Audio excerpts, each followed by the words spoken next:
Have you I do, started? I do. Yep. You're live. Yep. All right, awesome. Welcome back to the FPL Script. This is season 4, episode 9. This is an investment podcast, and we're going to be talking about rare earths and minerals. No, I'm joking. But yeah, we're at the international break. A lot of international football is being played. A lot of African players are scoring goals that are FPL relevant. Esteban as well. Hopefully, at one point in the season, he will be FPL relevant. But how are you doing this international break, Shannon?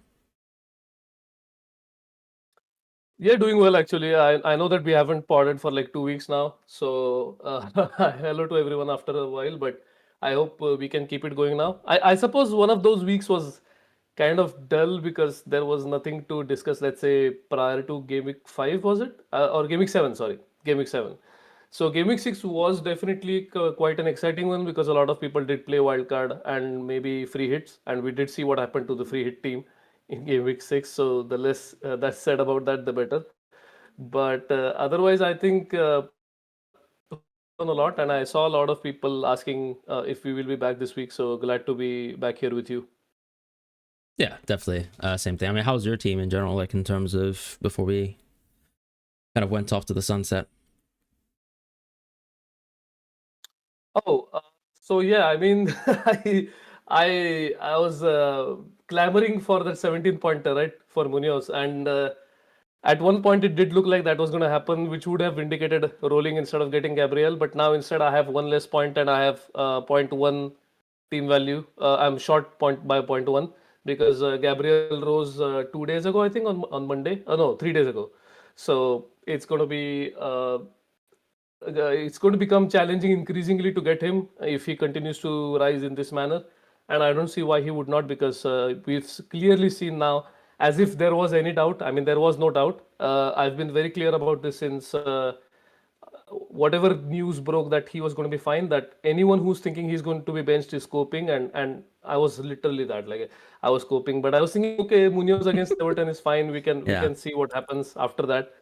So at the end, really disappointed by all of that. But again, I mean, you get a goal from a defender, you should be happy, right? It's fine. I mean, I'll live. And also the fact that he got DEFCONs like what for 50, 55 minutes around that time. yep, So at that point, it was looking like it was amazing. going to be the greatest haul of all time, and then it's all of it collapsed because Lacroix gave away a penalty, and yeah, it absolutely down spiraled from there. And the funny thing is, I had a couple of times, so I was completely beaten. I was in and out of it, so I was trying to get some sleep, but at the same time, I had the Everton game on, so I was like, I woke up for a second, and I literally the only visual I saw was Lacroix hacking down. Who was it? India? I forgot No, who he brought down for the penalty. I But can't yeah, yeah, remember. whoever it was from Everton. Yeah, exactly. So I'm sure Mo can tell us or someone else in the chat. But anyway, whoever it was, and then as soon as that happened, as if I went into back into the trance, and I don't remember what happened for the rest of the game. So it was kind of a funny game that I woke back up to Munoz 8 pointer. But yeah, enough waffling about that. Other than that, I mean, Foden is just, I mean, like 290s and getting zero from Foden is just peak.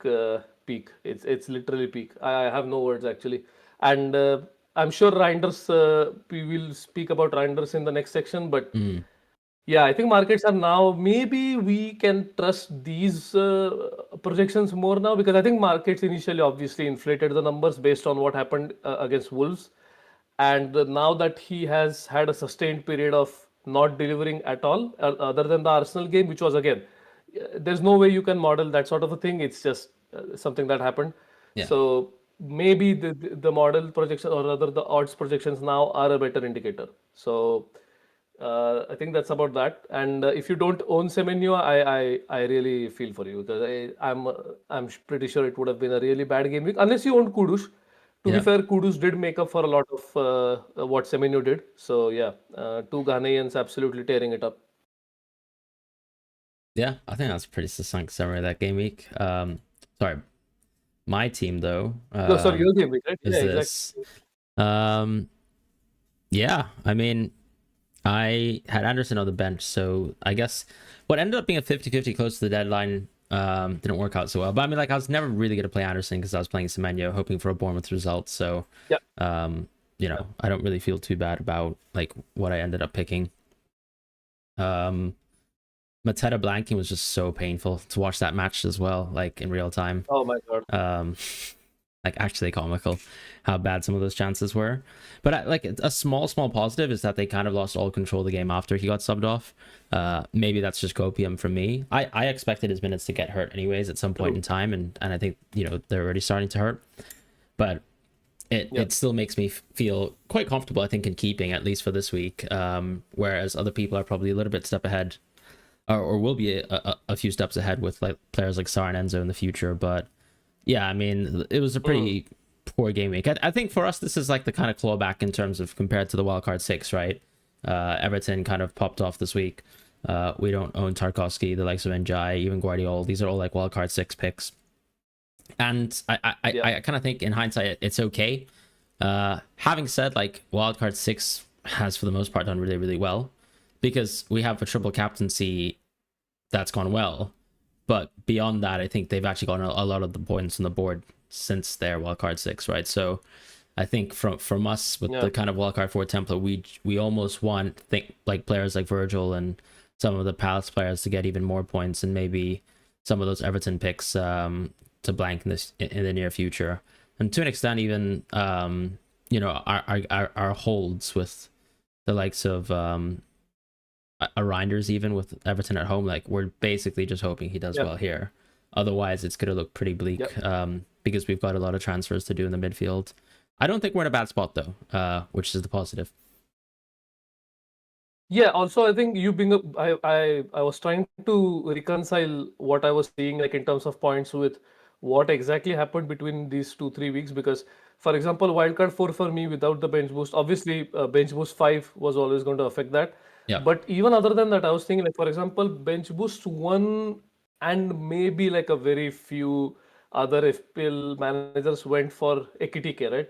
So for Right. example, I got to enjoy those points like pretty much like exclusively, I would say, to a large extent. But it's not showing to the extent of the points gap between teams that wildcarded in 4 with bench boost 5 or teams that wildcarded in 6. Because like you said, even with the triple captaincy, because I didn't own Gabriel, that sort of made up for that a little bit. And then people that own Kudus, right? There are a lot of people that own Kudus. He's massively owned right now. That sort of made up for that. Even though Joao Pedro has been blanking, I actually shudder to think what would have happened if Joao Pedro had scored a couple of goals in the interim, right? So it kind of worked out with at least with Joao Pedro, but at the same time, the problem again is that uh, Palmer Saka outing out until last game week meant that a lot of teams were converging. So now I think there's more of a scope. Like for example, someone could go Saka instead of Gyökeres and stuff like that. Because I'm interested to also hear your thoughts on Gyökeres moving forward. Because now that we know that he is not the primary penalty taker, like I mean, obviously I'm not going to assign him 0 penalty share, but he's not the primary penalty taker now. So what are your thoughts moving ahead with him? Yeah, I mean, I kind of think it's like 25-75 to Saka's favor. I just, yeah, I'm pretty down on I agree. on Gyok pens and things like that. But at the end of the day, like all the forwards kind of stink, and I think there's, to an extent, like we have a lot more money than a lot of people in the game. So other than maybe like Asar and Enzo, which is still sort of somewhat out of reach because I hold so much money within the forwards, I'm not super worried, I guess, about the future. Gyox is just going to be a hold, a bit of a reluctant one, but I'm probably just going to stick with him for a few weeks. Like I think his minutes are still very much underrated. But yeah, you have the flip side of not having pen share. I mean, I'm sort of manually adjusting them down compared to what I see in review, and I still think, yeah, like he's quite a feasible hold. And you know, I think it's a good segue towards the kind of visuals that we're going to share today, right? Which is almost like the Premier League goal tally. You know, at the end of the day, when you look at someone like Gyökeres here, he hasn't been too hurt, I think, from losing pens in terms of like estimations. For the most part, given that he actually has a pretty good run ahead, I'd say. So would you say that? Yeah.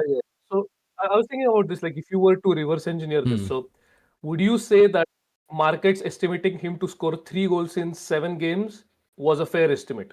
Because if you think that, then him reverting to his numbers from before game week 1 deadline Yeah. just means that they just used whatever base goal rates they were using without any penalty share, which I think is still pretty good, right? If I Yeah, mean, exactly. 16 plus goals for the season is pretty good.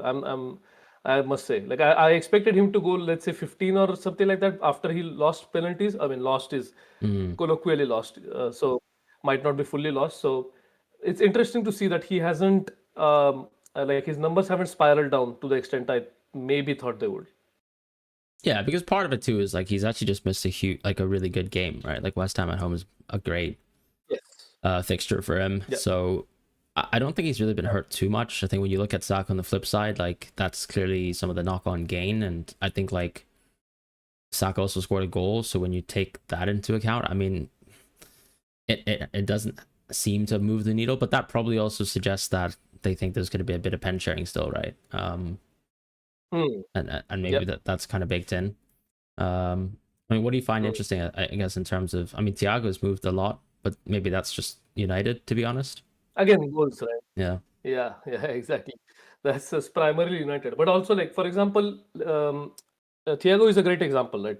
So the difference between his pre-game week 1 projections and game week 7 project or game week 8 projections is exactly the amount of goals he scored. But obviously, the markets did not think that he was going to score 0 goals in 7 games, which means that there has been an uptick in his base rates.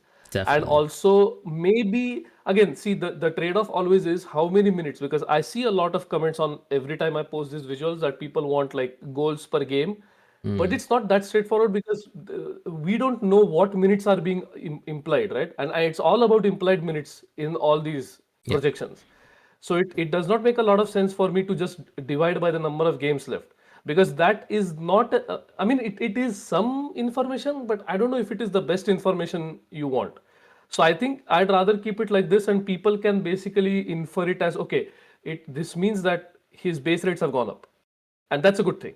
And so whatever your initial assumptions were about Igor Thiago, you can perhaps update them, and update them in a good way. Because now that you've seen that, let's say Dango is still not as much involved as I thought he would be in terms of minutes, and it's very clear that Thiago is preferred over him. I mean, over him, but you know what I mean. Like he's firmly up in the pecking order, and because that's the case, I think and he also rose in price by 0.1, which I think also shows the wisdom of the crowd sometimes, given the fact that he scored 2 goals against United, that more people are now buying into him. So that makes a lot of sense.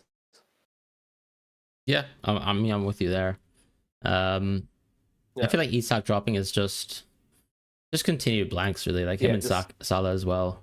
Absolutely. There's not too much to say other than like Isak's minutes are still kind of poor, I would think. Like his fitness clearly still isn't like top notch, and they still have to sort of manage through so many competitions. And I still really want to see, like, I guess the question on Salah, and maybe this is more of an xMins question, is like, do you think we're going to see a reduction in his Premier League minutes at some point in time soon? So the reasonable inference from his benching versus Galatasaray is that is a possibility now, which was never a possibility last season. And a lot of people, I was discussing this with like UCL Fantasy players, and a couple of people brought up the point to me that, oh, Slot has mentioned in press conference that he likes rotating. And my counterpoint was that's never happened last season. So there was no precedent for us to think that this was going to happen. I mean, obviously, like he's not started off well this season, and you can obviously claim that. But until we actually saw that benching, no one was going to risk that he was ever going to get benched. And so now that that's happened, and also okay, this might also be like a dress rehearsal for AFCON, because Slot actually needs to see a proof of concept, right? That Frimpong is going to work as right wing. Otherwise, he needs to play for those game weeks when Salah is not going to be there. So I feel like all of that sort of came together, and it might reoccur, especially during the midweek Premier League game, which is I think what 13, 14, 15. So game week 14 against Sunderland, I believe for Salah is a midweek game, and so that could potentially be a game week where they could rotate him, but it depends on who else is fit and everything else. So I'm not going to go as far as putting his minutes down to, let's say, 10, 20, but I would definitely reduce them to like 60, just to make sure that I'm capturing that information. I don't know if you think differently. Yeah, I think generally that's pretty fair. Yeah. Yeah, I think the wider story of Salah is something that we'll talk about in a bit, which is just sort of, you know, how he's Yeah. dropped off individually and to be honest, honestly, as part of the system, as part of the team, and how that's all being integrated. I think Waltmart is pretty freaky. I think for me, he's almost the biggest disconnect in terms of his EV, like from odds versus review. He does feel a touch low. But I mean, he looks like he's getting the job done in the Premier League. Penalty aside, like he's But also with Voltemada, like it's the mince thing, right? Like you're not always sure, or you're not ever sure that, oh, this is a game where he could not never be benched. Like I still feel like I don't know. I have this nagging feeling that he's not that indispensable as, let's say, someone like Gordon. I mean, Gordon did get subbed at 65, but I don't think anyone is going to ever doubt that Gordon is going to start again. So I don't know. Again, yeah. this is just But personal preference, I guess. I don't have any evidence to the contrary. but So yeah, I think the main thing here is just Wisa is out for longer, right? a longer It's time. Yeah. basically impossible for Waltmart to get benched at this moment in time for me. I mean, the only reason I was thinking was like Gordon could play center forward and Yeah, then you could incorporate Barnes and Elanga, right? That's the only setup I was thinking about. But Barnes firmly seems to be down the pecking order this season. Like obviously I got the short end of it in game week yeah, 3, yeah, when I bought him against Leeds. But in general, like his minutes have been so bad. Like even Sanjulu and scored, it's still like he's not starting anytime soon. I feel like so you're probably right about that. Again, I just feel like these midweek games and when getting fixture congestion, it just feels like there could be a game or two where that could happen. So, but the fact that he's getting the international break off is, I think, good news, right? Because you can probably assure that he has pretty good minutes at least to start off game week 8. yeah. That makes sense. I mean,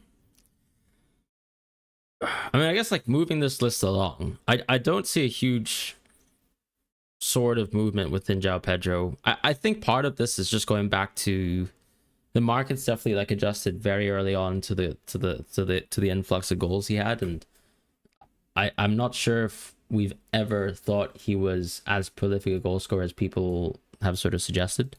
So for me, that kind of pullback, I think, is just a reflection of that, and less so the fact that he's just not scored goals or had shots. Like I think that those kind of samples don't mean much because the Reds, it's just there's still an element of, you know, João Pedro's still a really good pick, and Chelsea still have really good games. Yeah, overall he's still top, right? So that pullback is extremely minuscule. But when you actually look at someone like Mateta and like compare it to João Pedro, I think, yeah. No, sorry, I was just going to mention the point that game week 9 is also the driving factor, perhaps. The fact that he is suspended now for the Champions League game, which means that he is nailed on to play close to 90 minutes in that game. And I think that has a big impact. So maybe that is also driving that. Sorry, you were saying something about no, that's right. I think just like, I mean, when you kind of look at gauging some players here, like Mateta, even Waltmart to an extent are kind of operating at similar levels to João Pedro. So like like we have a lot of parity now amongst these kind of like forwards at the sort of price points, and Waltmart does look a little bit better than the rest, especially when you look at like Evan Nilsson's position here. He's just had a really stinky season so far, especially on some of the underlyings, but I think that's just Bournemouth as a whole. They haven't really clicked into gear, and they also had some pretty tough games overall. Everything else is a bit dull. Like I think Watkins, there's not much to say there. Ekitike, same with him. Chris Wood, yeah, you're just expecting worse and worse as like especially with Ange. Gordon, that's for me the penalty boost coming in. And I think Waltermat's sort of lack of a nerf is a good sort of indication of like the confidence in him still, right? Where Yep. if Gordon goes up by Yep. 2, doesn't do anything, Waltermott does score the penalty, and you don't see a pullback from that September 26th number. It's just a reflection that he's just decently rated, or really well rated even. Mm. Gakpo coming Yep. back up. I mean, he did score a goal, but I wonder if it's also maybe like short-term mins look pretty good for Gakpo coming off of that 90 versus Chelsea. Things can change so quickly though. Like I still think he's prone to that early sub, just depending on game state and what kind of substitutes like Slot has available. Because I think Chiesa just hasn't been fit, it seems like. I know football Twitter likes to go a little bit crazy into that. But if he's not around, there's really not many players that you can actually play anyways for this Liverpool team. Everyone else is... Yeah, I mean Enzo is the one we exactly. want, right? He's I the mean, one. all indicators point to him being a great FPL asset, at least until we understand what the situation with Palmer is. And to be honest, even when Palmer has been on the pitch this season, Enzo has been, I mean, he's been doing pretty well in terms of underlying stats as well. It's not just that it looks good, that Yeah. the fact that he arrives late in the box all the time, and also the fact that when Palmer's not there, he's taking penalties, or he took one penalty. So I don't know. I'm desperately want to find a way to get him, but I'm just short on free transfers right now, so I don't know how to how to get around that. Yeah, I'm just gonna use that sort of rescheduled copium and hope he blanks versus Forest, which is pretty unlikely because that's such a good game on paper. Just hoping for reduced minutes somewhat within that game, if at all possible. I mean that really is gonna be necessitated by like Andre Santos being out more than anything, or being available. But yeah, Bowen actually a bit down is... I feel like that's just a reflection of still like, you know, we don't particularly rate West Ham, and at the end of the day, I mean, there's not much more to say than that. He is a pretty significant portion of his team share as a winger, you know, compared to a lot of the players in this list. So I think like he's still very good, but it's just, once again, that's the team strength thing for me. Considering he's not on penalties, right? Exactly. Yeah. Following through with more goals, I think the most impressive players to me on this list are just in Giants are, because they're going to AFCON, and the predictions is still pretty good. Obviously they've scored goals, and that helps make them look a little bit better in terms of that grand total, but freaky numbers. And to an extent, I still think that maybe both of these players are a touch underrated still, when I kind of think about their numbers. But at the end of the day, it just comes down to how realistic like these SAR numbers are. Like I think he's posted some just crazy numbers now for like a season and a half in the Premier League. And it's like, I would be surprised to think that he's like a page 2 player, even with AFCON included. Like that's only a couple of weeks out at best. Although that team can go all the way. I mean, that's something that's quite significant too, right? I don't know. What do you think about Sar and where he's kind of like situated? Yeah, I don't know if you mentioned this on X, like on the timeline or in our group chat, but I think Sar and Enzo are the two players that I'm looking at where the expected value obviously matches up with their price point as well, and they both seem to be of incredible value. It's just that, like you said, with Sar, I feel like there's less scope to question the sustainability, given the fact that it's been going on for more than a season and a half now.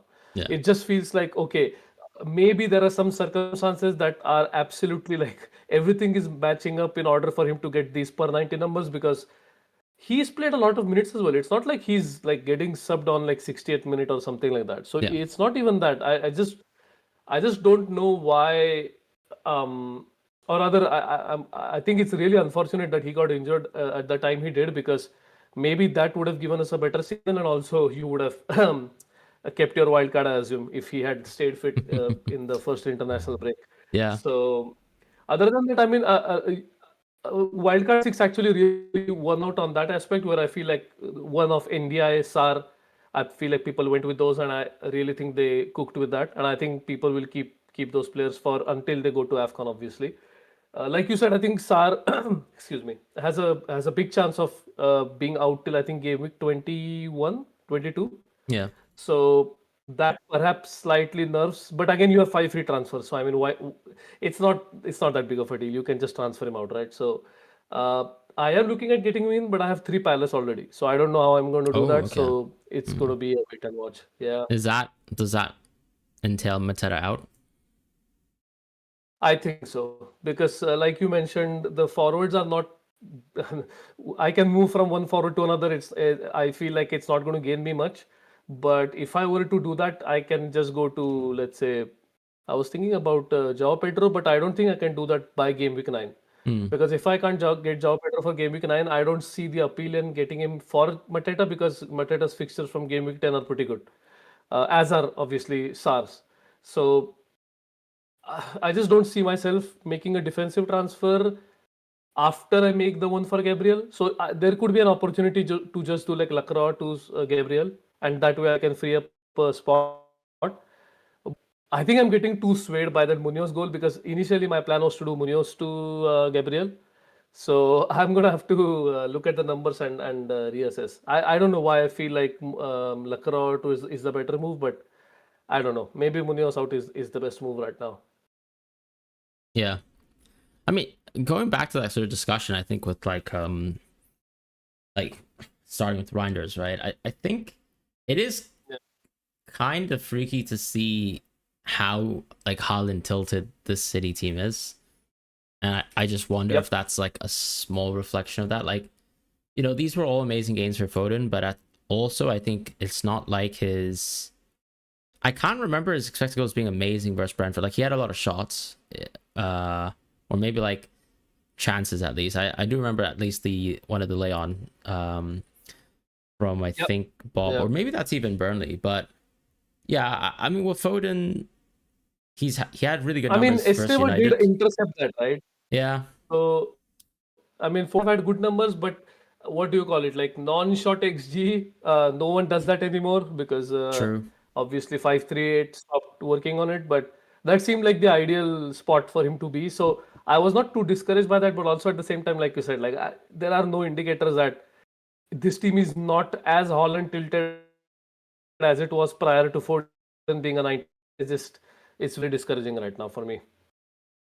Yeah, I mean, I also like own him on Fan Team, for example, and it's been pretty meh. Oh yeah. I think considering like he is an expensive player in the team, and you do want value, but then also you look across at the forwards and like there's so much value in the game on paper, and I still think the value is there. Like I'm not saying Foden's a bad pick whatsoever. Like even if you can guarantee like short term great minutes with good fixtures, like you take that bet every time, but it just hasn't worked out so well with someone like Foden. And then yeah, there's the question of like with fixtures getting worse for City, what do you do with these types of players? And Enzo and Sar's right there, right?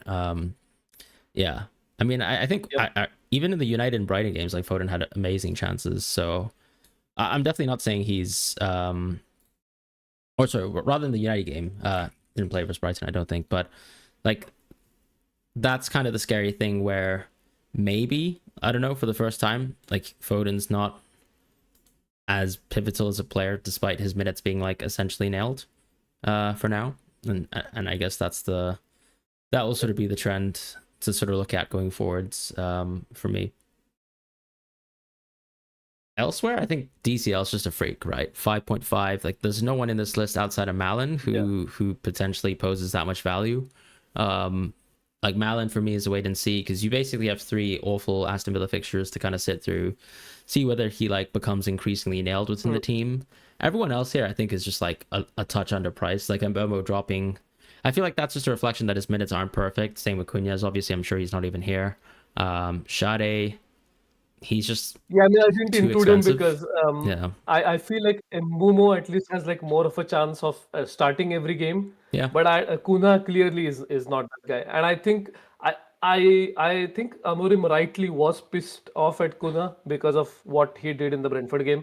I feel like that was not just, let's say, a bad game for him. I think it was a counterproductive game. Like he made us worse by his choices in every single attacking Right. endeavor. So I just feel like that was a rightful benching, and also Mount did so well, right? So left attacking mid spot just seems to be open at this point, and Yeah. right attacking mid, I think Mbumo will keep it. But you're right, like it's funny that Sharda is above Mbumo now because neither of them have penalties, but you can clearly see that after leaving Brentford, Mbumo actually has been nerfed. So that's kind of sad to see, but hopefully he'll go up once he starts getting actual goals.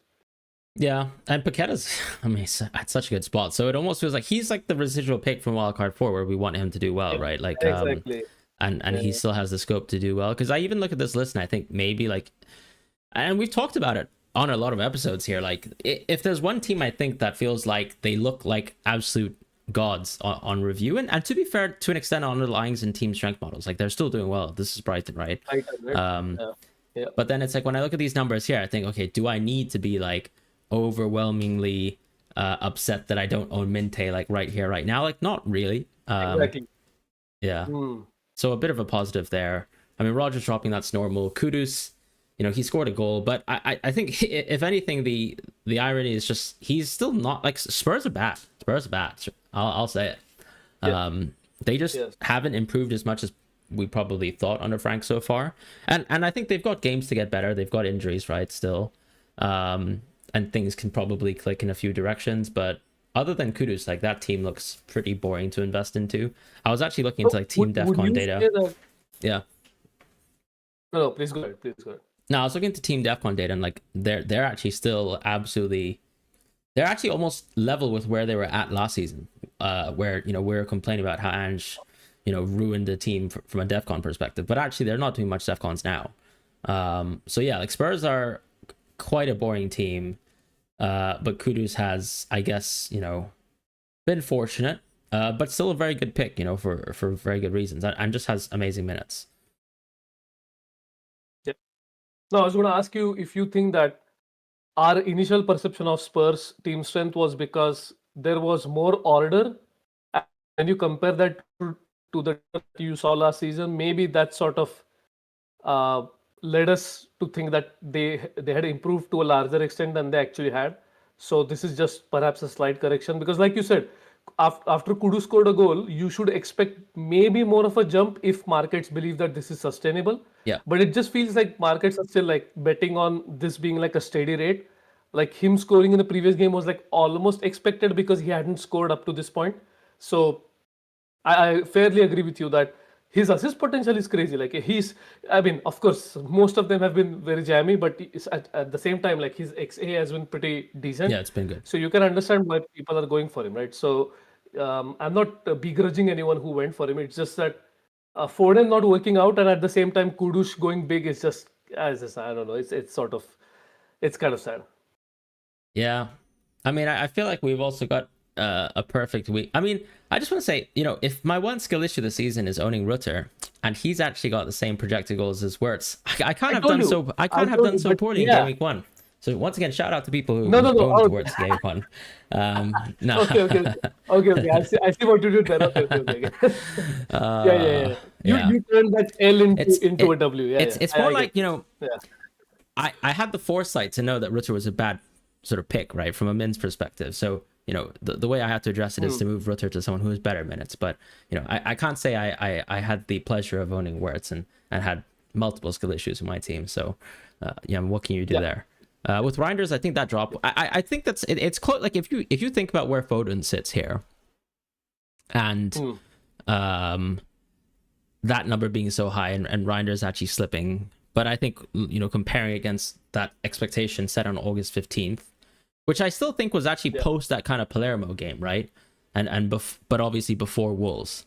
So, like, for me, when I kind of look at this, I'm not too worried about Reinders, but it's just that, yeah, there is just a lot of value in the midfield, right? And we still want to move towards the ends of the Sars of the world.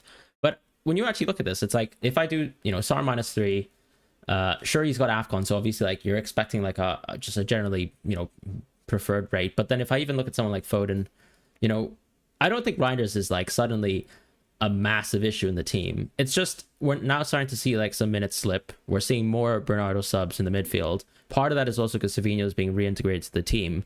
So you're seeing like more Bob and Savino on the right, as opposed to Bernardo kind of doing his thing on the right. And half of it too is also like the easier the game or the opponent is, or maybe even if you play a back five versus City, the more Pep is going to play players like high and wide.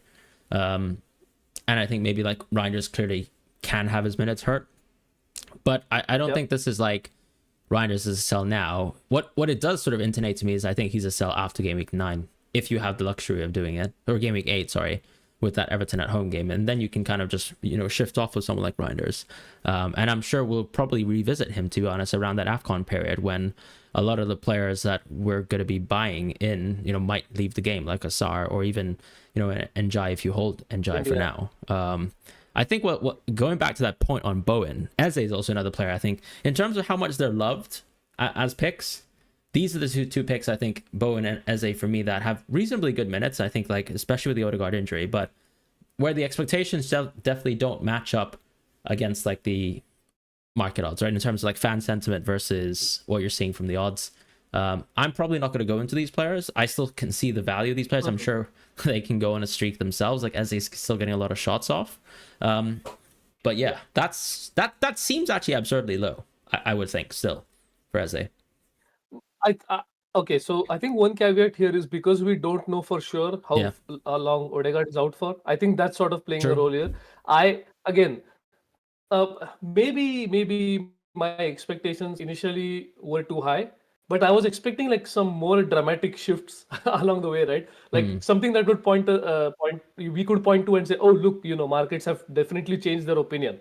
But obviously it doesn't work like that, because markets are not supposed to be, or season-long markets are not supposed to be that volatile, because otherwise they would not be sharp markets. They would just be speculative markets. Like, so I'm not going to name any betting platform, but you know what I'm talking about. Like most of the suboptimal betting platforms that exist.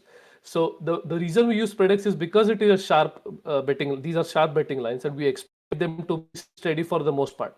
And so this has been a learning for me as well, that actually it's not as volatile, and so there has to be something cataclysmic for things to change in a dramatic way. And so if Odegaard is out for long, maybe we could see something like that. But I still feel like you need to see Eze play close to like 80-85 minutes for that to happen. And I think markets perhaps are still waiting for that sort of signal. Yeah, I mean, it's like even if there's any sign that says Eze is not nailed for 90 minutes a game, it's him getting subbed off at 80 minutes when Odegaard's off the pitch, right? Yeah. So I don't think there's too much to say on that. Grealish scored a goal, so that movement kind of seems pretty reasonable. Foster is barely any movement. Munoz, I think it just shows you like how good of an attacker he is. Like, I mean, the whole argument last week was, don't get too stressed about DEFCON because fullbacks finally did something for once in an FPL game week. Like, wow, well done, really. It only really just took 1 week out of 7, and suddenly the whole story's changed. Even though the entire list of players who've actually done well outside of Urin, Timber, and Calafiore are basically just DEFCONers. But also Munoz cost 5.5, by the way. Just to put another point on why it's not that relevant. If you want to pay 5.5, it's fine, but at the same time you have to acknowledge that like it's not cheap, and neither is Calafiore. The only one who is cheap is sort of Timber, right, in that category. Yeah, I mean, Munoz is still a great pick. It's just more like I just find it funny how like and he actually gets DEFCONs too, right? If you kind of compare, like, I mean, him and Porro sort of get DEFCONs as fullbacks. Even Goodmanson's slightly up there, but really none of the other fullbacks do anything from that aspect. But he kind of even has to have those DEFCONs to be able to even match his peers. But yeah, I think just respect to Munoz as a player, of course, because like especially if you're playing a different game, like and a game that doesn't have DEFCON, he's ludicrously good. Stack here, one of my most hated FPL players, and I'm still 14 points down on Stack owners. But you know what? I don't own a guy who can get subbed off by Tanaka, so what can I say? Yeah. Do you think his do you think his minutes will be as dicey as they look, or like what's the situation there? Because I think Longstaff almost looks nailed, and then Ampadu just plays a different position, so it seems pretty likely that he won't be nailed, right? I feel like if you were to ask me to go for a Leeds midfielder right now, I would go for Longstaff over Stack. And again, I have fewer reasons to dislike him compared to you, because fortunately I did get points from him in a game which actually matters for our banks. Yep. So Fair. it kind of went well there. But other than that, I completely agree with you. This sub was kind of a good signal for us, I would say, for people who are wildcarding this week, that if you want to go for a midfielder at that price range, you might as well go for Longstaff. Yeah. I mean, it's going to be an interesting one to kind of track going forwards, because I think at the 5 million price point, Longstaff has okay-ish DEFCON, so does Garner, but there's not that much value. However, I don't know if you've seen, but like Florentino Luis, freak, absolute freak for DEFCON. I don't know what his career numbers are like. That's why we showed the. Yeah, That's why we showed the graph, right? Yeah, He's, I think he was very good on that, right, already. So, but I he look is at insane on that. Yeah, so I look at something like review, and I still think it's a bit pessimistic on him.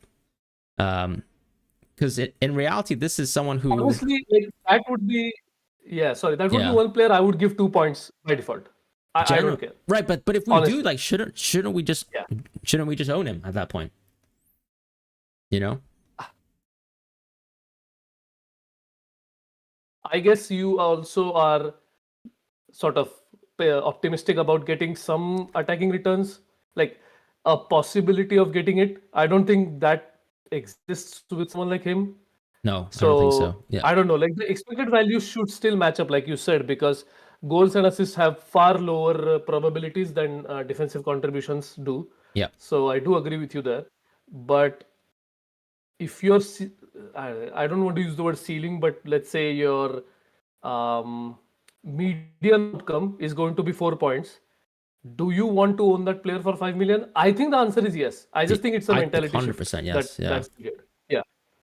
Because I think even if you think about like some of the players we own, like for the most part, their EV's probably sub 4.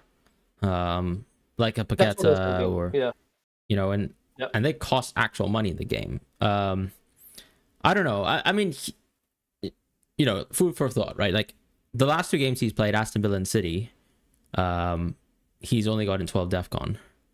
But those are also teams that actually don't really give you opportunities to get DEFCON. Versus Forest, he had 18. I think versus Liverpool in 28 minutes, he had 7. So like, in reality, his hit rate right now is like 100%. I would like to see how that goes, and I don't know. I mean, if there's like an opportunity for me to move into him, I might consider it. Like, but he actually seems like one of the most legit picks in the game, just because his DEFCON rate actually like is a step above everyone else.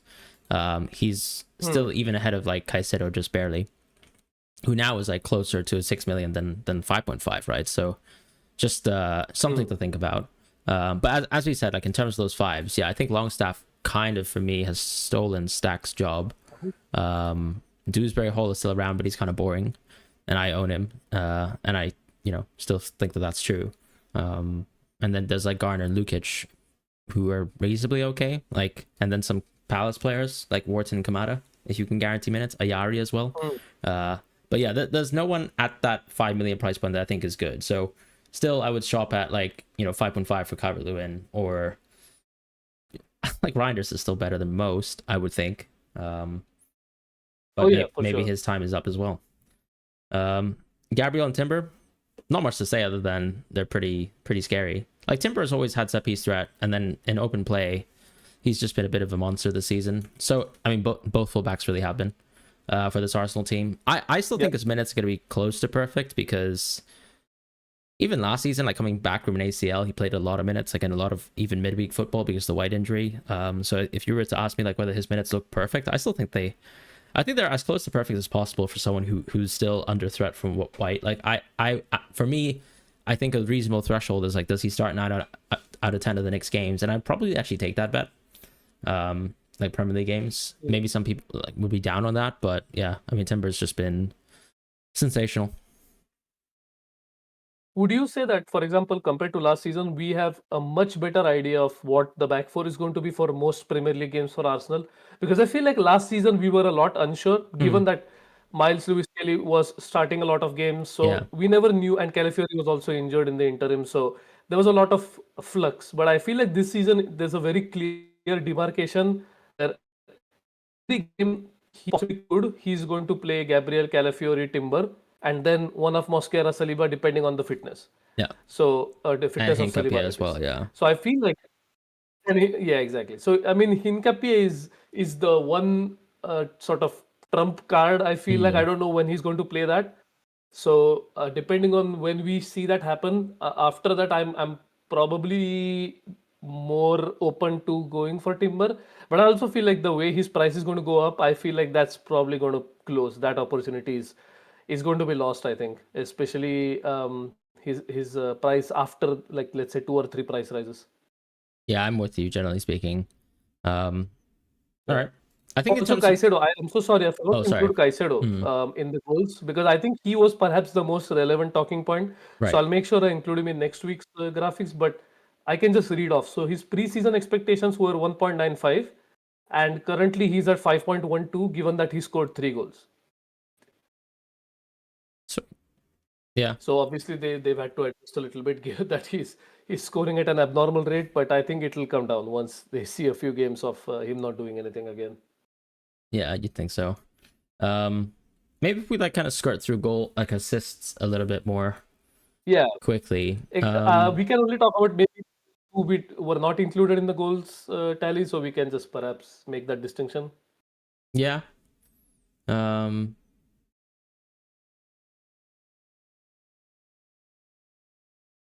I mean, Kudo's actually getting a bit of a bump is well, I mean he actually got an assist that match, right? So He got an once assist. again, I think Exactly. he's like Yeah. pretty well measured.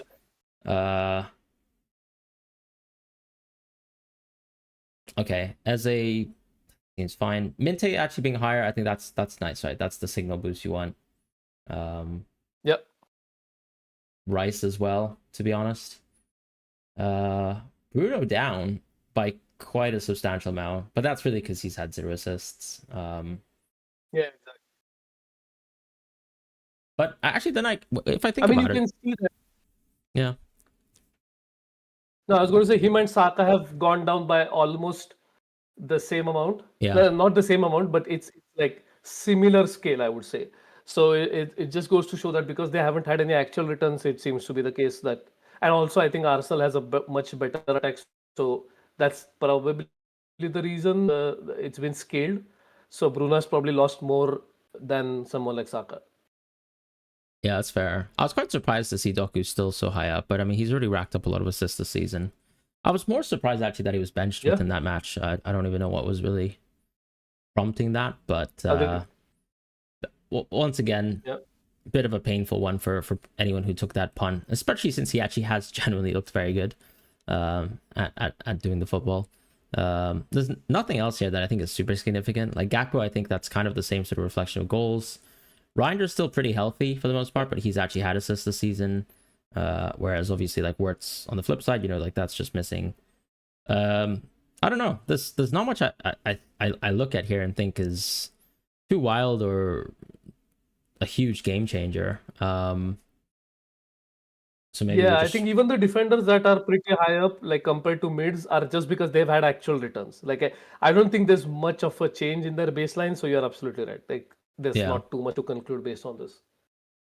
Even here, I mean, it's a kind of like it's been a poor run of games, and maybe part of this is just like I don't know. There's not many goals in the Premier League being scored as well.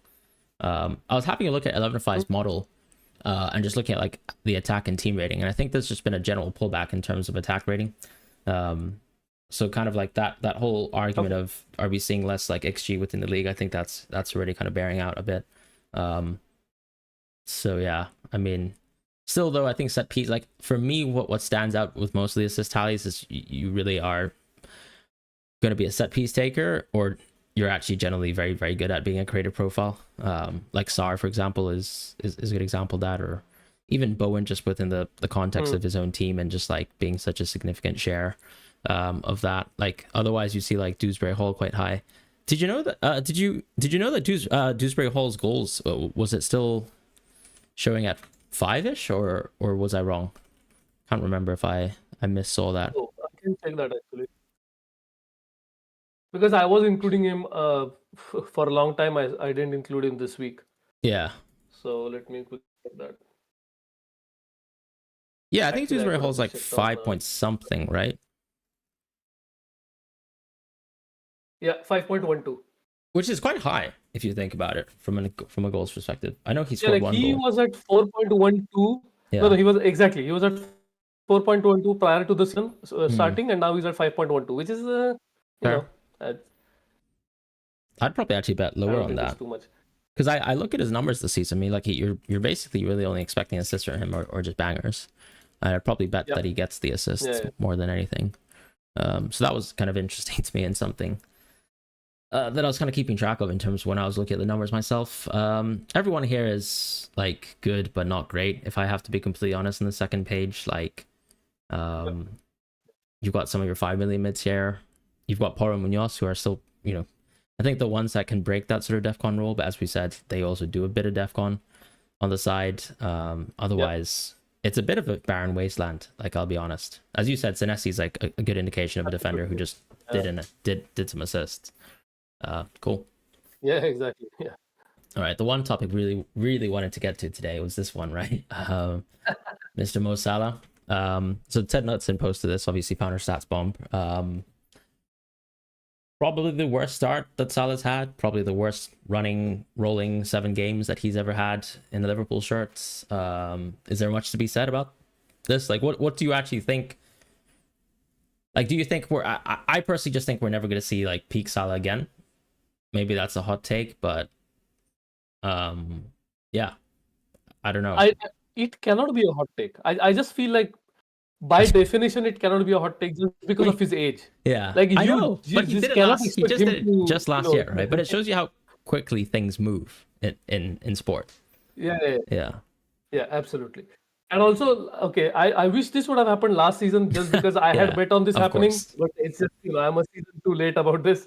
So it is what it is. But funnily enough, I saw someone, I think it was, I don't know, United podcast where they were talking about words has the most chances created, right? Because chances created is Oh like God, what a basically stat that anytime is. you pass and someone takes a shot, right? Yeah. Exactly.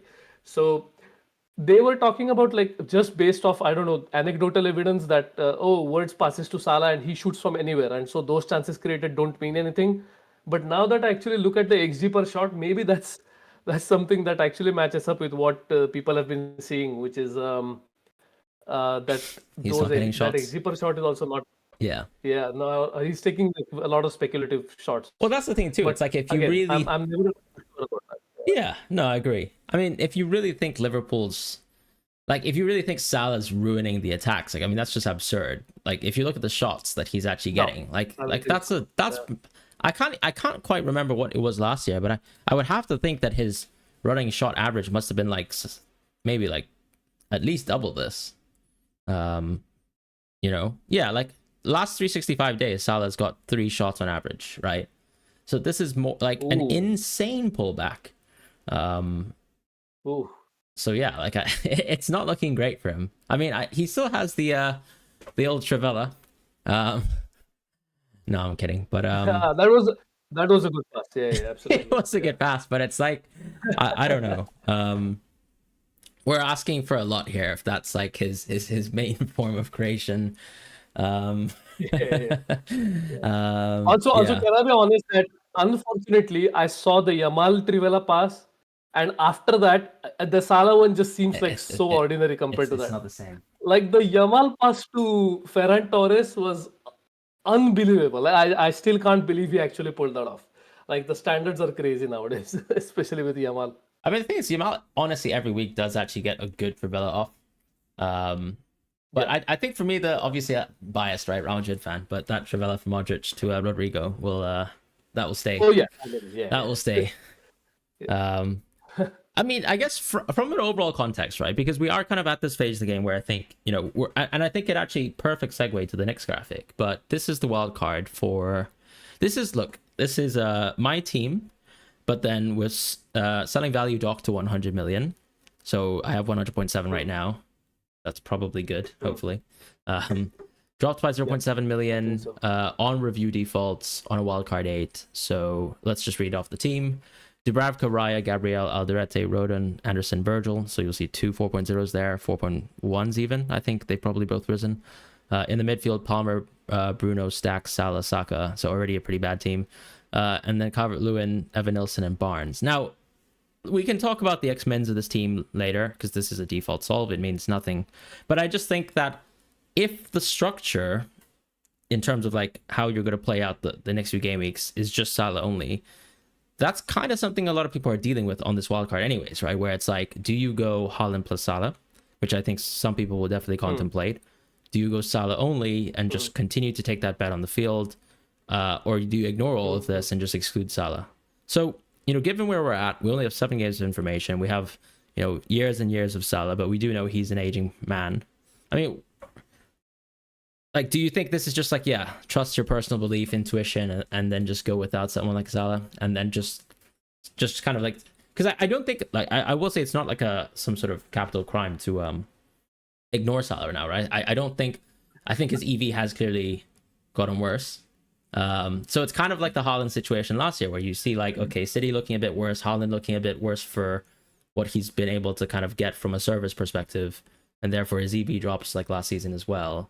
But then when you jumped on in terms of switching from Haaland only to Salah only, clearly hurt different types of managers. You probably the worst. But like, do you think are we seeing the repeat situation here? Like, where would you actually, what do you need almost to draw the line when you kind of look at a solve like this? So when you're talking about, like, when you brought up the Salah spider chart, right? And I was thinking about this from a modeling perspective. Like, let's say you're in Review's shoes and you have this model which can incorporate all the information that you're getting from this season.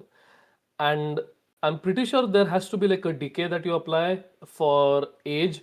Like, there should be an exponential decay as you get older, obviously. Like, the modeling can be different depending on how much data you have and what data you have. So I feel like the statement you made, right, that we probably will never see peak Mo Salah, it has more to do with that exponential decay, I feel like, rather than something personal about, the last season was a freak. Because last season was a freak. Like, it's not going to happen every season, but it's more that in order for him to repeat or get close to last season, he has to overcome this extreme exponential decay that comes with his age. And also the fact that Liverpool as a team are in flux. So I feel like all those factors coming just means that you almost have to manually adjust your beliefs to some extent. And fortunately, the Galatasaray benching has given us just that. You can maybe downgrade his minutes to, let's say, 85 from 90. And I think that could be enough for you to get maybe some alternate lines with Holland instead of Salah. But obviously, I think there are some games that are playing part in it, especially Leeds and Sunderland, I think, which are close to each other for Salah. So the solution, you free hit or you use free hit. I don't know if you've been doing that. Have you been assigning a particular week to free hit? I've been looking at 3 at 13 personally. Just because I think if I'm going to invest quite hard into Chelsea, it's a good angle to play off of. And then if I care less about Salah as a threat and as a captaincy sort of like rival, if that makes sense, especially like, the other weeks, right? It's like 11 I think would have made sense if we actually cared about Liverpool and if we really wanted to keep those City players, which I don't presently outside of Haaland. And then on 14, because I don't care about Liverpool so much and Sunderland's actually fairly decent and Bruno's a good captain, I kind of like 13 a bit more. It's a Salah captaincy still, I believe. Maybe a Salah plus Haaland team anyways, and maybe I still go Haaland on captain, but I think it gives me a bit of upside in terms of how many unique picks I have with like Brentford, and it also helps me deal with what is probably going to be a pretty bad team that I will be fielding, which would be like, I think even like some Brighton players have a pretty bad week on that week. So and as I said, Chelsea. So that for me is good enough. When I kind of think about the landscape now without singles and doubles, your free hit's going to be like the difference of 4 to 5 picks, and you just really need them to do well. And there's going to be weeks where, like, I think every week you pose the threat of actually just underscoring versus your regular team, right? With the free hit. Yep.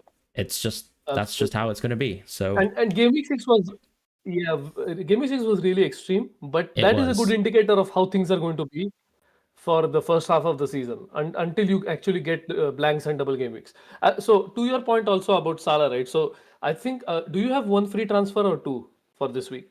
Um, I have two, but I'm just not willing to Oh, you use have two. it. Okay. Yeah. How much do you have? Okay. Okay. So, two as well. But I was Yeah. thinking, like, for example, I am at a pivotal point where now I could either go into Saka Mm.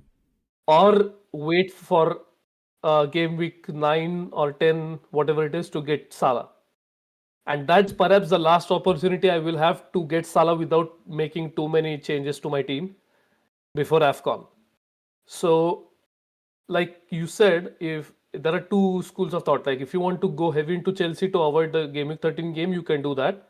Or the other thing is, if you want Salah for just that game week against Sunderland, assuming he starts that game, which is starting to be a real question now, that you free it in 14. So that's sort of the things I'm weighing up right now. So the fact that Saka appears here is good, obviously, because he has pen share now. As soon as he gets pen share, he was always going to stonk, and that makes sense.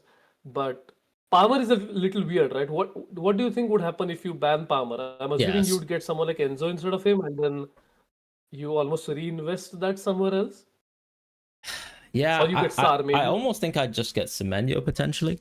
Um, Oh, okay. because Even now, Semenyo's EV is actually still incredible. Like these are bad games. Like the next 3 out of 4 games are awful. Um, but like he's probably had the biggest like EV bump across the season, right? If I think about where models charted him compared to what he's done now, like he's probably had the biggest bump because still like just I still like gauging by XPPM because I think first Emmanuel he's gotten something like what 9 price rises this season. So the fact that he's actually still at 0.56 for me is a great benchmark. Like that's still better than the likes of Gordon with reduced minutes. Uh and better than I don't know. Um maybe let's say I'm trying to think like a Shade, for example, or maybe an Mbemo, for example. So he's probably the player that you'd go to. And then once again, the forwards are poor. Although I think the defaults for forwards are still a bit too high for me for some of them. For some of them, I think it's fair. Like I think Isak and Mateta still look high, and I own Mateta, so I'll gladly take those like default minutes. But yeah, um, yeah, yeah, I think when I think about the game right now, how I would build the wild card, I would just shove all my money in the midfield. I definitely wouldn't own Stack. I definitely wouldn't own Palmer. So once you take those two players off, and maybe you even take Salah off because I just go Holland now personally. And you know what? If it's a sin, let me be a sinner. But like I'd just go Holland, probably Calvert Lewin, maybe João Pedro. Considerations I think for that are pretty much welcome. Um, I'd go Mente, I'd go Enzo, especially since we know you just won't be going Palmer, right? Because he's not available. And then I think the defense is the interesting piece where it's like, I guess if you have money left in the bank, you probably do upgrade the defense, but you don't need to because they're just so good, Alderete and Rodon. Mostly because Leeds and Sunderland, I think, like actually look like they're going to break out and be a pretty solid defensive team anyways. Like I think Leeds have already shown enough. Sunderland for me are going to continue to slip in terms of like where they kind of sit right now on XGC. Like that's already happened. I think they started off pretty hot. But you're already starting to see like some slippage there, whereas Leeds are just very, very good on defense. So like if I was to attack this draft, I'd probably just have a better midfield. And we talked about how we're deciding between Enzo and Sar. Like when you're in the midfield wildcard here, like if you take Salah, Stack, and Palmer off, it's just Minte, Sar, and Enzo for you me, both, and that's right? it. Yeah. Yeah. Okay. Yep. Yep. What do you think about Waltemart on review? Actually, I do think and maybe this is a good sort of segue towards an extent xMins and then just questions about EV, right? Like, where do you think Waltemart is at? Oh, yeah, yeah, yeah. I think we can probably discuss like specific xMins next week because Yeah, it will be closer to the deadline. But I do understand. Like my intention here was to try to see if we have any fundamental changes to our beliefs, yeah, and maybe Voltamada is one of them because I did not think that he would be getting the amount of minutes and underlying stats that he's getting. So I just feel like again you can adjust, let's say, market odds share in review to get a better sense of what Voltamada's EV could end up being. Because, like you said previously on the goal segment, that um, he's the one player that stands out where reviews expected value is not matching up with markets' expectations throughout the season. So that could be something. And also the fact that, like you said, I don't know what happened to all the forwards, but they've absolutely been so dire. I mean, it's absolutely horrible. And it makes for a much worse game than it should be, because it just means that you just stick with the team you have, because there is no reason to make any changes. So I don't know. Maybe you could consider him over someone like João Pedro, but again, João Pedro's minutes and everything else points to him not being a bad pick, despite him not taking any shots recently. It's, I think, just it's a reminder that not every shot he has is going to go into the back of the net. Yeah, agree. I think the biggest learnings we've already talked about, which is the Arsenal pen share. So we don't need to rehash that.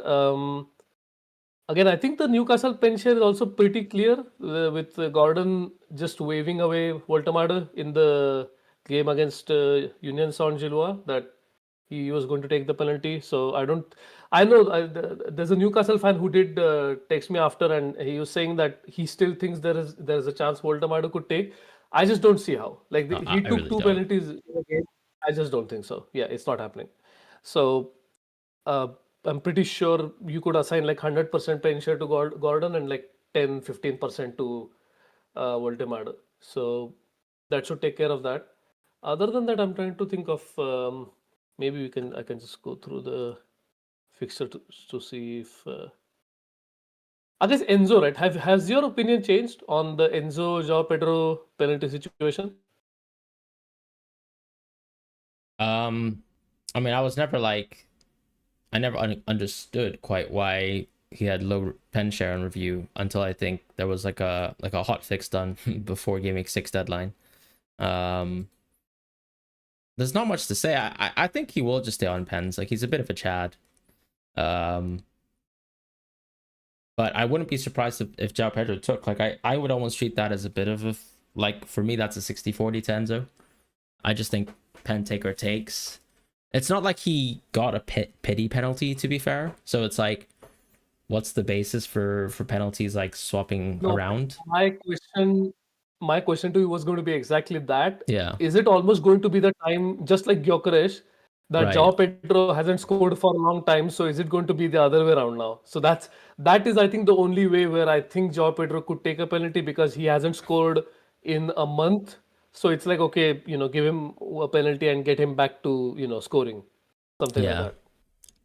I guess the question is João Pedro even a striker? No, I'm joking. Nah, I don't know.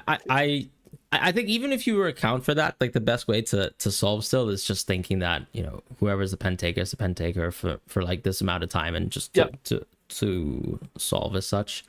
Yeah, absolutely. Because it's like, like, over the run, you want to own that player.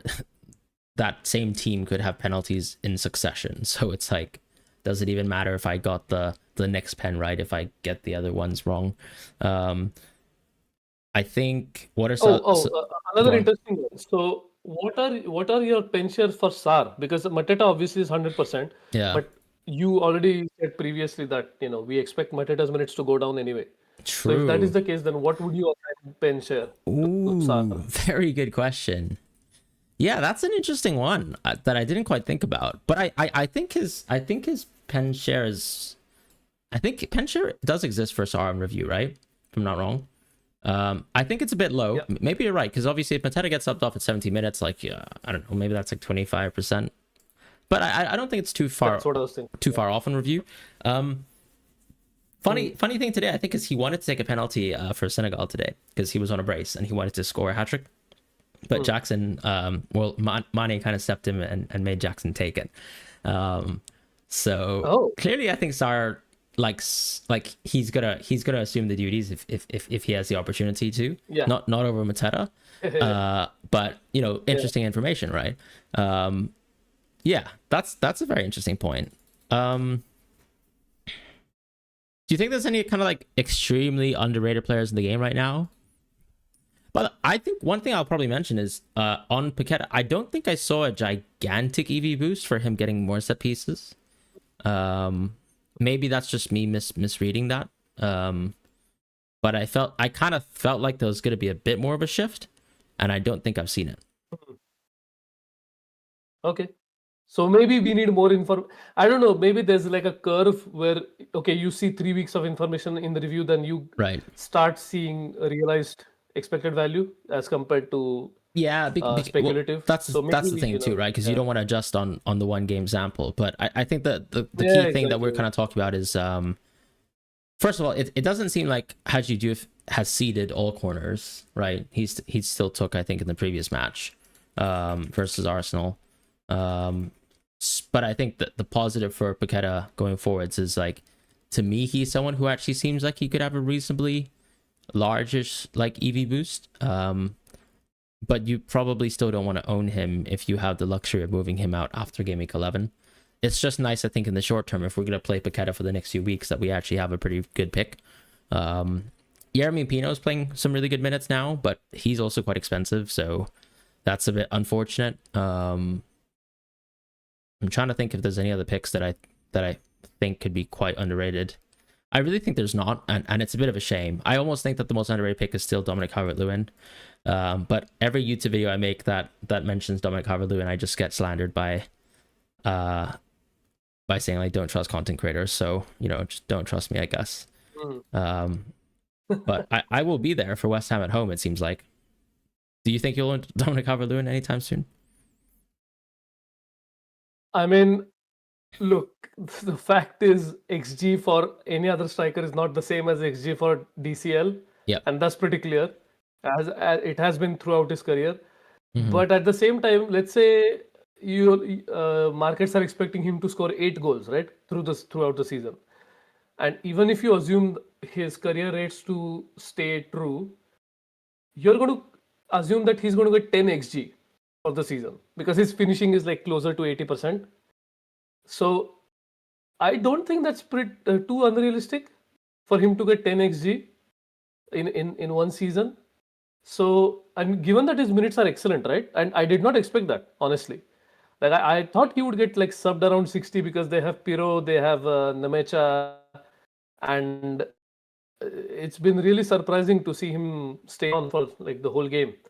So I think if you had the chance on Wildcard 8, I would go for DCL, honestly. And maybe there's a toss-up between him and Foster, because I assume Foster would take penalties. Mm-hmm. So I don't know what the situation is at Leeds. I'm assuming DCL is one of the candidates, but you do have Stroik, and then I'm telling you, Dominic Calvert-Lewin is taking that penalty. Okay, fair enough. Because I think I'm sorry, like if Nemecha can take a penalty in Gameweek 1 over Stroke. Yeah, as a sub. Yeah, as a sub. Yeah, that's also true. And honestly, as a pretty irrelevant player, right? Yeah, I get it. Yeah. For me, it's like you just have to give it to DCL. It's like yeah. No, I agree with you. I was just trying to think if there's any chance that he would not take it just because. Because he's so fucking bad at football. Like, there's no reason. Yeah. No, I'm sorry. Yeah. That's exactly. So, but anyway, so I do think that there's an extraordinary chance if he does keep getting the minutes. I just feel like people have been burnt for like multiple seasons in a row where they don't want to do that anymore. Yeah. And then the other thing I was thinking about anecdotally was, I think this is a bad game week for us to tell people not to get Salah because he's playing United. And I think people have so much anecdotal evidence built up now from all the time he's played United that I also saw like Vic FPL sharing, like there's a research paper where people have actually studied and found out that players tend to do better against former teams than they do on average. So there is some credence to this. Is not about former teams, obviously, with Salah. This is more about like a favorite opposition or something. So if someone has done a study for this sort of a thing where, I believe Alan Shearer used to talk about like he had some favorite team and he used to be more motivated to play and score against them. So I don't know if there's any credence to that, because it's all fun to say that you want to score more than you do in a game. It's another thing if it actually transpires. So I don't know if people have done that kind of studies, but it would be interesting to know. That's very interesting. I Yeah. mean, yeah, I'm actually kind of like looking at the study now, to be honest. I'm kind of, I Yeah, almost so think it's across multiple sports, right? it If is, I yeah. remember correctly, it's not just football. Yeah, Yeah, it's hockey as well, I think. yeah, it includes, I think, even As well. basketball as well. Yeah, basketball. Yeah, basketball. But like, Look, any analytics study that includes basketball, I am happy because that is the of best sample course, sizes you can get yeah, of all sports. So even I'm baseball as always well, happy to see right? that. Although, yeah, I don't know. These are at least, I mean, on all American sports actually have insane sort of years of like embedded analytics, and I think also analytics that just works a bit better for the sport. Like for example, with football, you've got like on off numbers are still absolute nonsense in football. Oh yeah, You know, like stuff like that. Whereas like it doesn't mean anything. you get a little Yeah. bit more of that benefit with like less people on the pitch and one player being more significant in a group of 5 than 11. But you know, that digression aside, I think I mean, that's the thing. It's almost like owning Salah. It almost feels like it's like the thrill of owning some really expensive guy for 1 week only. Like, I mean, I'm really not worried like that I don't own Salah, and if he's going to decapitate United, then let him. I don't really mind. I wish he wouldn't, but you know, it is what it is. I don't know. I mean, like at this point this season, have you guys turned up a single time away from home? I just feel like so okay. So I want to know your opinion because you're not a United fan, obviously. So I I just feel like all the numbers are pointing towards an obvious improvement. You can see that Yeah, from there any is number of like graphs, 100%. anything like the XG Yep. is going down, the XG is going up, everything is looking better on paper. Yep. But have you looked at even one United performance and thought that No. there are repeatable patterns of play that you could rely on to get consistent XG? Yeah. Well, other than play Maguire up top for the last 10 minutes of the game. You, Joking. you hit the nail on the head. Absolutely. No, you're not. I mean, you are, but you're not. I mean, I think it's like, actually yeah. is the one repeat. I think it's so situational to like how I think more often than not, the only good United performances really just come from playing your best 11 and people in very specific positions. Like Ahmad has to play, for example, for that to happen, and Memo has to play. Yep. So it's like I think everything has been spurred on by just an overall improvement in terms of quality of player.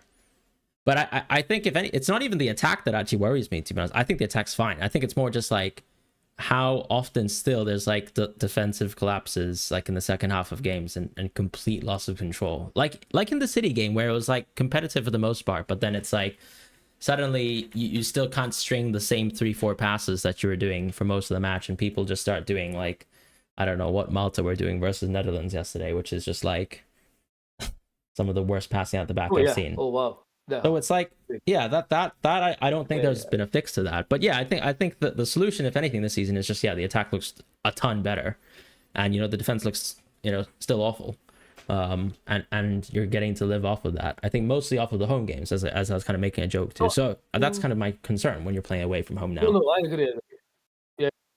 Yeah, I agree with that. Also, I think Sen Lamens should help with that because I hope again, so, yeah. these are more of intangible factors, but I definitely think that, and this you could see that with De Gea in the first season, where even though Ferdinand and Vidic were aging and Evans was stepping up, but obviously they were still the top dogs. You could see that having a goalkeeper who's not sure about himself, not giving calls early enough, and stuff like that, did play a part in our defense falling apart a little bit.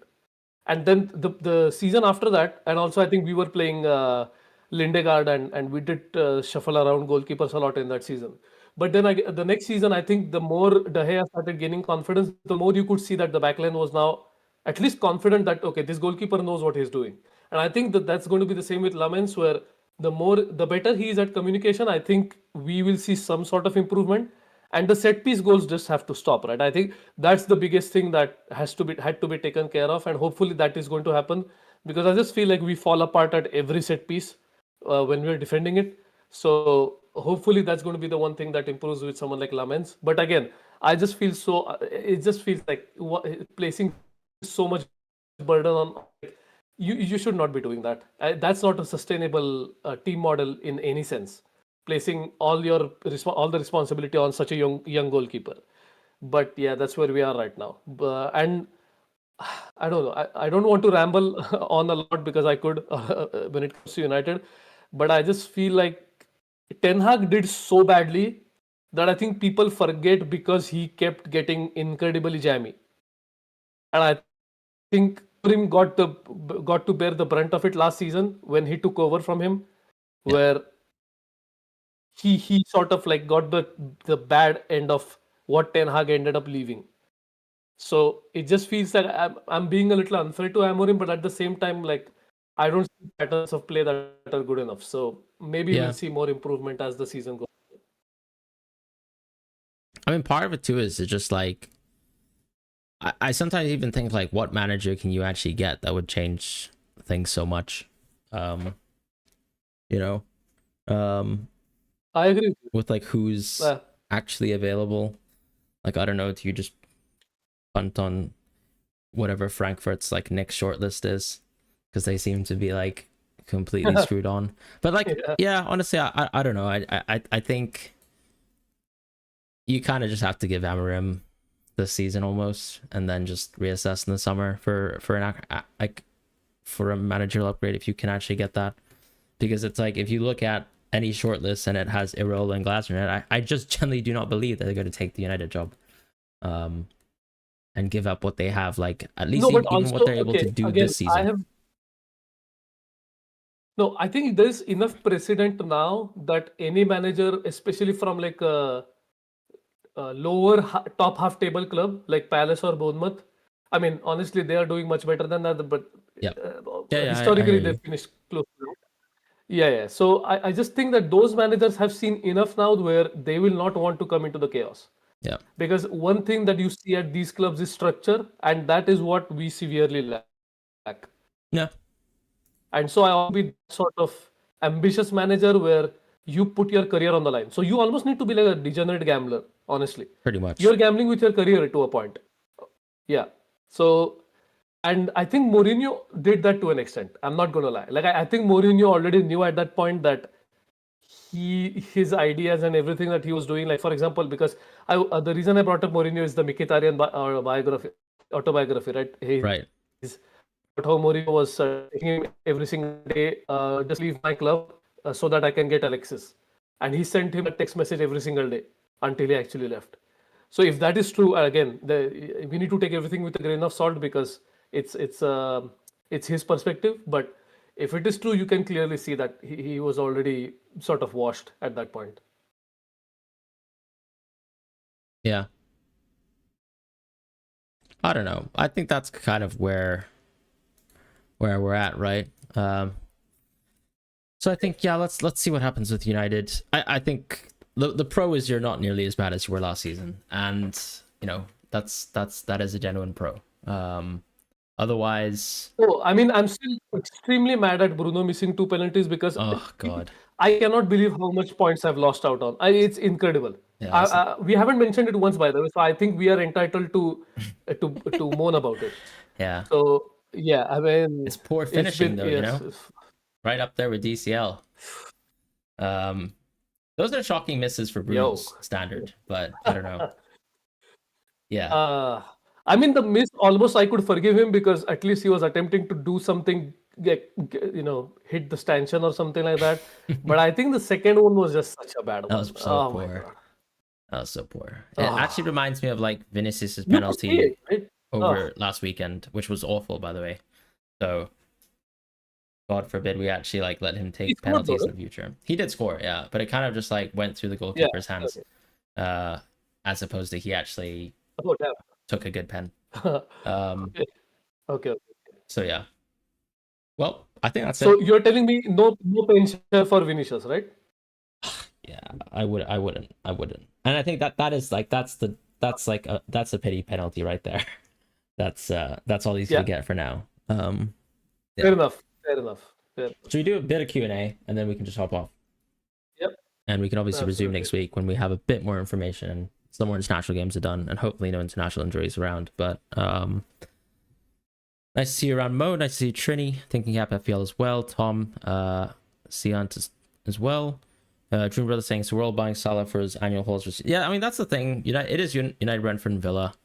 But, I mean, I won't be there. Will you be there? With Salah? No, definitely not. Fair. I mean, okay, let's say if you're on the wild card, like, would you go Salah? No. Yeah, me neither. All right, that's done. Yeah, but see, that's what I'm saying. Like, I don't want to bring my biases into this because I've been betting on this for more than a season now. So it's like I have been there. So it's very difficult for me to answer this kind of a question. And if you want a more neutral answer in other fantasy formats where his price point is not that relevant, I have both Salah and Holland, and as do you. So if you could get them both, you would. But if you give me a choice, then I would go only Holland, obviously. Yeah, I think that's fair. Any consideration to go for Salah? I mean, once again, I think the Salah for Gameweek 8 thing doesn't really make sense for our team structures. But if anyone can kind of go there and still own Haaland, I guess it could make sense. But it's still, I think, to be fair, it's quite easy for people to do that, right? Because once you don't believe Bruno's a thing, you probably have a lot more money. If you don't really like the forwards, you're pretty close. You know, you're within touching distance of getting that draft off, right? I think it's what, DCL, Haaland, and then, you know, Salah, and that's it. Like, yeah, reasonably you can get there, but it's also like one of the things that I always hate about the H plus S structure, even though I've actually done it a couple of times in my career, it's just I think now, or at least in the past, it was probably always a bit more of a 50-50, whereas I feel like last season, like the last 2 seasons, you've had very brutal kind of like ownership swings where it's like 190% of the game own Haaland only, 10% of the game owns Salah only. Yep. Whereas like I think when I remember 2 seasons ago when Haaland was still not that popular, like I could get away with a Haaland plus Salah draft and like you could actually be rotating captaincies week on week. Whereas obviously if you go Salah now, you're actually going to captain Salah almost every single week over Haaland. Otherwise, why are you going Salah? And then it just goes back to whether there's enough value in the game net of like that. Because if you're not actually optimizing between the captaincy swaps, you probably are never going to really back that combined draft. So I don't know. I'm not all for it. For example, because I used bench boost in Game Week 1, I did go for a Haaland plus Salah on Wildcard 4, right? And I sold Salah in Game Week 6 because obviously the reason for me, Game Week 7 because the reason for me getting Game Week 6, yeah. So 4 and 5 I did own both of them, but the reason obviously was because I wanted to captain him for Burnley. And once Burnley was out of the way, I saw no reason to keep Salah. Like you said, the only reason you would keep Salah is you would absolutely captain him every single week. He has higher EV than Haaland. But if you're not willing to do that, then there is no point. So, and if you want to do that anyway, then you might as well not own Haaland at this point because Haaland is going to be almost like you said, 190% effective ownership. So what I did last season with Salah, there's almost that sort of scope for you to do it with Haaland.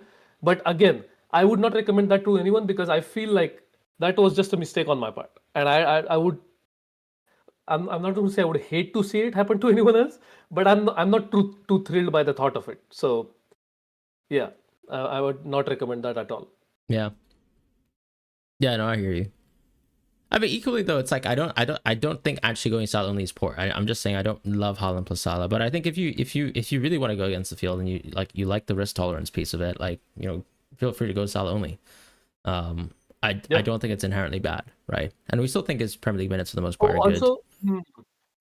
Sorry, one thing I did forget to mention was people that want to go on only Salah only on Wildcard 8 or want to go Salah plus Haaland. If you have built up enough free transfers, I think that is a legitimate play. You can just captain Salah versus United and then maybe even sell him next week if you have like 3 free transfers. Because I feel like all of this is going to be dictated by how many free transfers you have. and what free transfer value you are using when you solve. So if you're solving using, let's say, 1 or let's say 1.2 free transfer value, I'm pretty sure review will give you these intricate paths of, oh, Salah for game week 8, then move on to Holland for game week 10 or something like that, then move back into Salah, and it's going to be um, moving back and forth. So it depends, I think, on how many free transfers you have. I think you and I have been running short on free transfers for until now. The most I've managed to get is 2, and I think you are in the same boat as well. I don't think you've had more than 2 free transfers until now. So Yeah. we unfortunately don't have that luxury. Yeah, I still don't think you're gonna get Haaland plus Salah though. I just think if you actually generally look at those captaincies, there's not a single week where you would actually choose. There's for me, there's just not enough of a yo-yo effect. I think like you're actually just gonna go Salah every single week, basically, except for maybe this Oh, one. I see what you mean. Okay, Yeah. okay. So basically, you're saying you could actually almost go the opposite way, where you keep Holland on wildcard 8, and then you go into Salah later on, or something like that. Yeah, yeah. I personally think that still makes the most sense. But I don't like I just don't like Haaland plus Salah. I just think I'd even take the bet now. Like if you think you're gonna go Salah only, because it's like even from 12 onwards, like I'm still getting Salah sometimes with my souls. Okay. And I'm being asked to go out of Haaland, but I think there's scope for Salah's EV to drop.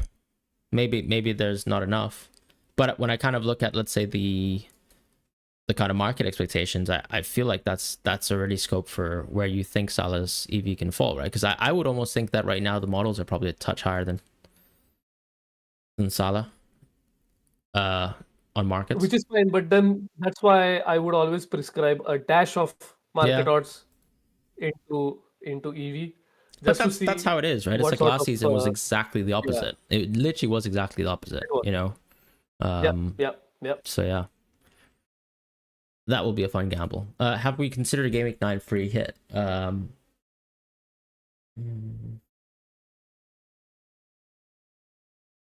even slightly, I think. Interesting. I mean, Arsenal and Palace play against each other, right? I kind of get it though.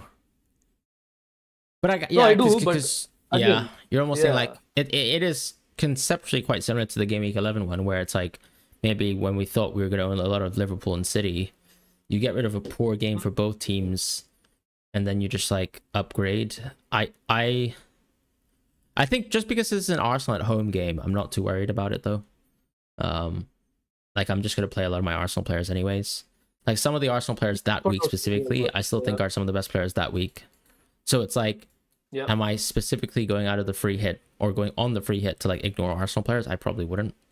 So yeah, on that basis, I wouldn't really do the free hit. And a lot of the players I want to buy in Game Week 9, I actually want to own anyways. Like if I go Enzo next week, I want to own him. If I go DCL, ironically, I do want to own him. if I'm not going to play Mateta versus Arsenal, which I won't. So yeah, things like that. For people who are interested in a player's history against a club, remember that Gabriel scored his brace against Crystal Palace. So if you want to transfer him out on a free hit, there's more food for thought.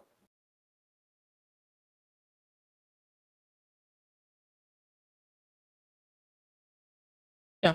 I think that's it though, right? We've covered pretty much everything. It was a nice sort of discussion, bit of a laid back one to just recap, where we're at. Part of what I feel is sad is the game does feel a bit stale, like no Palmer being around. Yep. I think even the best wildcard draft that you can come up with, if you exclude Salah, honestly has money in the bank. That's kind of how it does. I won't say meaningless money is, but it's like I almost need desperately Mateta to actually like play minutes of football to even care about it. Otherwise, like I might as well just sit and own DCL. Yep. But yeah. Thank you guys so much for watching. We'll see you guys soon next week, definitely with a little bit more information, hopefully post international break. Any other closing thoughts? No, again, thanks everyone for joining. I know that this was quite a boring week, and honestly, I was thinking about the title IB board, just like a pun on it's so boring during the international break. So maybe we'll use that next week. I don't know, depending on how Fran thinks it is. Yeah. So thanks again for joining, and we'll see you next week. Yeah. Perfect.